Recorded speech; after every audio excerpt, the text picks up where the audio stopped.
Pag-ibig sabayan sumobra, pansamantala kaming lumaya. Doktor sa propesyon at alagad ng sining, ang dami ding babaeng kanyang nakapiling. Matutupad kaya ang tanging hiling na makakita ang mga matang nakapiring. Sumakay sa barko at nilibot ang mundo, sumabay sa banyaga ang utak Pilipino. Sa ibang bansa hindi mabibigo, umusbong ideya at nagdurugo. May karunungan at laging taimtim, no limit ang hiling, dakdang liwanag sa dilim. Walang katarungan sa dayuhang matalim, gumising sa umagang malagim.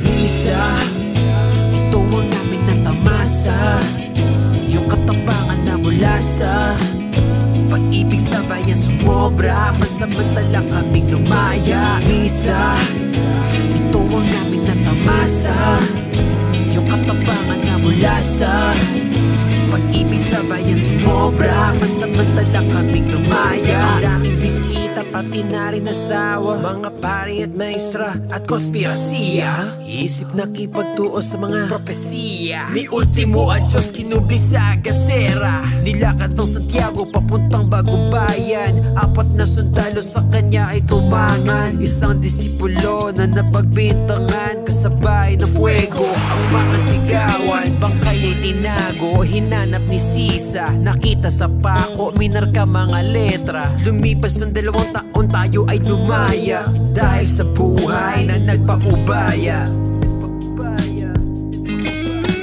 Isla, ito ang aming natamasa, yung katapangan na mula sa pag-ibig sabayan sumobra, pansamantala kaming lumaya. Isla, ito ang aming natamasa, yung katapangan na mula sa pag-ibig sabayan sumobra, pansamantala kaming lumaya. Isla, ito ang aming natamasa, yung katapangan na mula sa pag-ibig sabayan sumobra, pansamantala kaming lumaya. Isla, ito ang aming natamasa, yung katapangan na mula sa pag-ibig sabayan sumobra, pansamantala kaming lumaya.